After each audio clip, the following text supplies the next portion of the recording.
Hi, this is Linda Edwards. This is part 2.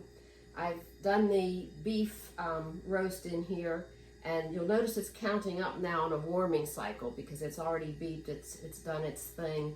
And so if I weren't going to be doing corn in here, I would just let it stay in here and keep warm until I had the rest of supper ready. But I want to do the corn in here, so I'm going to transfer it into this. This is our insulated serving bowl. We have 2 sizes. This is the 1 quart and the 2.5 quart.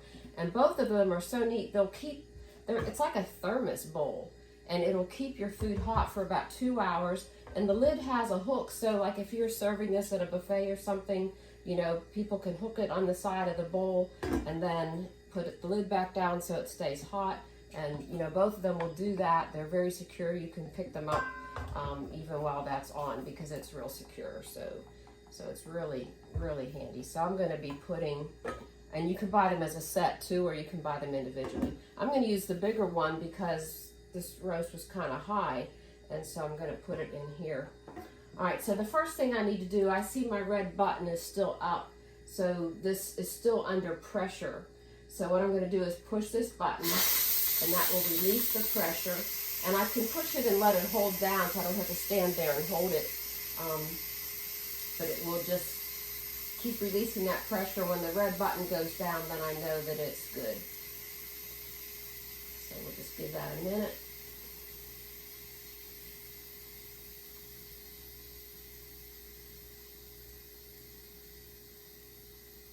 I'm going to be using this scoop and drain to pick it up. It's a big hunk of meat, so I'm going to use this to pick it up out of that Coke Zero that I used and then put it in here. I'll be using this for the corn. This is our large serving tongs. We also have a small size that is shorter, and it locks when you're holding it upright, and when you turn it upside down and squeeze a little bit, then it will unlock. And so to put the corn in, I don't need it, but when I take the corn out, I certainly will need it. So that is really handy. Okay, so my button has gone down. I'm going to press cancel and unplug this. And so I'm ready to turn this. If I still had it plugged in, I'd hear the music, but I unplugged it. So we're going to lift this off. And there's always some juices that drain down out of the lid, so I'm going to let that drain. There we go. I'll set that over here. Okay, so now I'm going to lift this out of here and put this right in my insulated bowl. There we go. Well, that looks good. Talk about easy dinner. It's a little too high for the lid. I'll cut it in a minute. Okay. Now I want to get rid of this juice that's in here, so I'm going to take these mitts. These are our mini mitts, and they're perfect for getting under here. So I'm going to pour this liquid off. Give me a minute. We don't want to cook the corn in this broth. There we go. I'm pouring that broth into a empty cashew can. All right, I'm just going to rinse it out.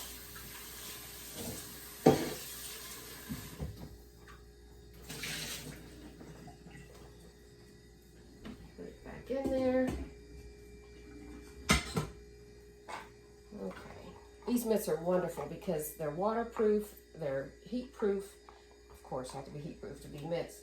And then they're also, you can wash them real easy if you get something on them. All right, so we're putting that in there. I've got a cup of water because you always have to have liquid if you're cooking under pressure. Now the quick cooker comes with this really nice cooking guide, and it has all kinds of recipes in it. You know, it tells you how to do like roasted mashed potatoes at once. These root beer ribs are delicious. That's how I thought to even use the Coke Zero in here. There's homemade chili, all kinds of wonderful recipes. The cheesecake that I'm going to make is in here.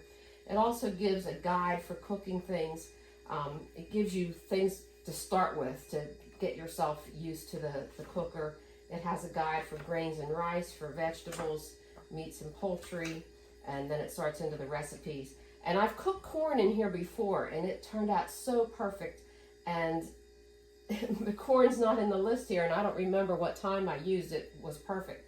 But I'm going to just take a guess based on the other vegetables here. You know, broccoli takes like 1 minute, whereas an acorn squash takes 10. Carrots take 4. I'm going to pretend it's kind of like carrots and do 4.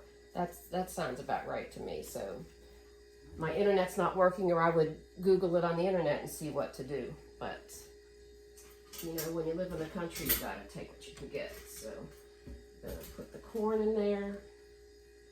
So there we go. Got the water in. So I'm gonna put this back on. I guess I'll plug it in because I like to hear that music. It makes me feel good. There we go. Make sure this is lined up. Make sure that is not pushed down, because it'll never get to pressure if that's pushed down. So you got to make sure that's all lined up. Okay, I'm going to hit steam. So we want to steam. And then I'm going to do time. I don't want 15 minutes, so whoops. I did the wrong thing. Okay, I need to hit the down button. So I'm going to give it 4 minutes, and of course that's 4 minutes of cook time. It's going to take longer than that because it has to get up to pressure. So it's on steam for 4 minutes, and I hit start. So there you go. So it'll take a few minutes to get up to pressure, and then we'll be ready to eat. So, and one thing I want to show you too, on the corn, I'm going to use this chili lime seasoning, which is so delicious. I mean, we have like a pork recipe in the cast iron skillet that uses this, and that's where I first used it, and I fell in love with this chili lime seasoning. And I always put it on my corn now, so I just sprinkle it on the corn of the cob after I've put some butter on it, and it's just wonderful. So we do have a nice collection of pantry items. All right, so when this is done, dinner is ready, and then I'll be doing the cheesecake in another video. So we're done. And I'll see you a little bit later. Cheers. Bye.